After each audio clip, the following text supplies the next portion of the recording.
안녕하세요. 데니엘의 론투브 데니엘박입니다. 오늘은 요즘 집을 사기 어려운 상황에서 어떻게 하면 좀 더 경쟁력을 갖추고 집을 살 수 있는지 하드머니론을 활용한 구매 전략을 안내해 드리고자 합니다. 3월 중순 연준의 기준금리 상승으로 인해서 그전에 이미 2월 달에 1% 정도 모기지 이자율은 이미 상승하였는데 또 1% 정도 상승하면서 현재 5% 가까운 이자율을 보이고 있습니다. 정말 론을 받아서 부동산을 구매해야 되는 분들에게는 부담이 아닐 수 없습니다. 더구나 부동산 가격은 떨어지지 않고 있고 여전히 경쟁이 치열하고 오버프라이스로 오퍼하지 않으면 집을 살 수 없는 상황은 지속되고 있는 것이 현실입니다. 이런 상황에서 불가피히 집을 사셔야 되는 분 또는 좋은 투자 매물이 나왔는데 이것을 반드시 사야겠다라고 생각하시는 분들은 어떻게 하면 경쟁력을 갖출 수 있는지에 대해서 알아보고자 합니다. 경쟁력 있는 집을 사기 위해서는 소위 오퍼를 할 때 컨틴전시를 모두 리무브하고 캐시 오퍼를 한다면 가장 경쟁력이 있을 것입니다. 물론 충분한 가격 경쟁력을 가지고 오퍼한다는 것을 전제로 합니다. 가격 경쟁력이 어느 정도 있다면 컨틴전시가 없거나 아니면 뭐 론을 받더라도 에스크로가 가장 빨리 끝나는 오퍼를 셀러는 선호하게 될 것입니다. 일단 컨퍼밍 론 같은 경우도 빨라 20일에서 25일 정도 걸리고요. 또 넌큐엔 같은 경우에는 30일, FH론이나 VA론 같은 경우에는 45일 정도는 설정해야 안전합니다. 하지만 이자율이 다소 높더라도 하드머니론을 사용을 한다면 14일 정도의 클로징이 되어 소위 캐시오퍼와 다름없는 경쟁력을 갖출 수가 있습니다. 여기서 말하는 하드머니론은 한국에서 말하는 소위 사채를 이야기하는 것은 아닙니다. 어떤 분들은 하드머니론에 대해서 안내를 해드리면 내가 사채를 써가면서까지 집을 살 생각은 없다. 잘못하면 내 집이 날아가는 것이 아니냐라고 오해하시는 분들이 있는데 이것은 미국 하드머니 시장을 잘못 알고 있어서 하시는 말씀입니다. 미국 하드머니 마켓은 양성화되어 있고 법적으로도 보호받을 수 있는 일반 뱅크와 렌더와 다름없이 안전하게 사용할 수 있습니다. 물론 개인이 론을 해주는 경우도 있지만 일반적으로는 프라이빗 렌더로 승인을 받은 기관들이 하드머니 론을 전문적으로 취급하고 있습니다. 하드머니 론은 가장 유리한 것은 론을 받을 때 준비해야 될 복잡한 서류가 필요 없고 그 기간도 짧다라는 것입니다. 집에 에큐티만 보고 론을 해주기 때문에 보통은 1년에서 3년 정도 텀을 두고 융자를 해주지만 6개월 이후에는 프리페이드 페널티가 없기 때문에 그 이후에 다시 재융자를 해서 상환을 하고 또 좋은 이자율로 바꾸면 되는 것이죠.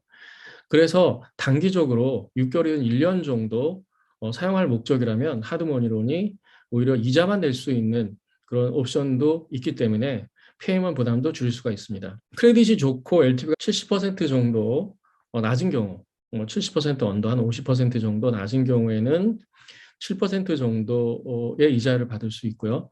좀 아무리 높아도 한 10% 정도면은 하드머니론을 빌릴 수가 있습니다. 말씀드렸듯이 융자 기간 동안에 이자만 낼 수 있는 옵션도 있기 때문에 페이먼 부담도 줄일 수 있고요.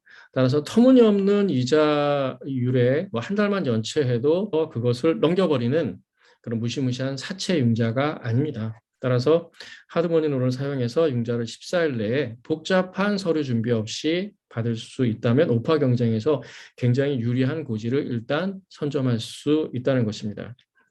특히 융자를 받아야 되는 상황이고 또 더군다나 컨퍼밍 론 굉장히 조건이 좀 까다롭죠. 최소한 2년 이상의 뭐 인컴을 증명해야 되고 텍스 리턴이 있어야 되는 컨퍼밍 론이 준비되어 있지 않는 분들은 하드머니 론을 고려해 볼 만합니다.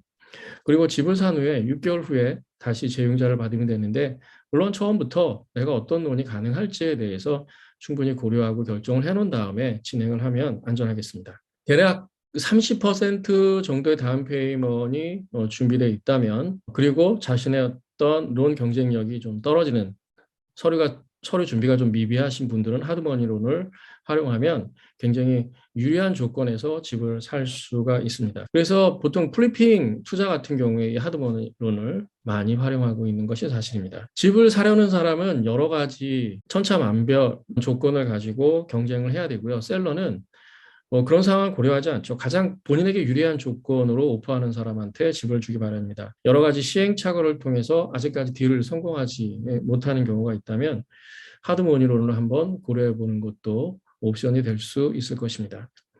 부동산 전문가들은 올해 말 그리고 내년까지도 이러한 시장은 계속 지속될 것으로 전망합니다. 계속 집을 살려는 사람은 늘어나고 있고 그 수가 줄어들지 않고 있고 또한 마땅한 투자처를 찾지 못한 펀드도 부동산 시장으로 계속 유입되고 있기 때문입니다.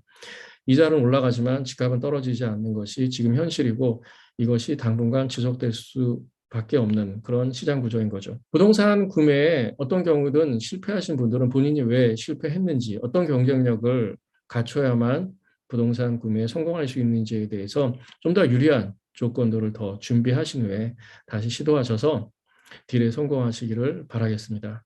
또 하드머니론에 대해서 궁금하신 것이 있으면 또 이메일 또는 전화 주시고요. 또 상담 친절히 해드리겠습니다. 오늘은 부동산 구매 경쟁력을 갖추기 위한 하드머니론을 활용하는 방법에 대해서 간단히 알아봤습니다. 감사합니다. 데니엘의 돈튜브였습니다.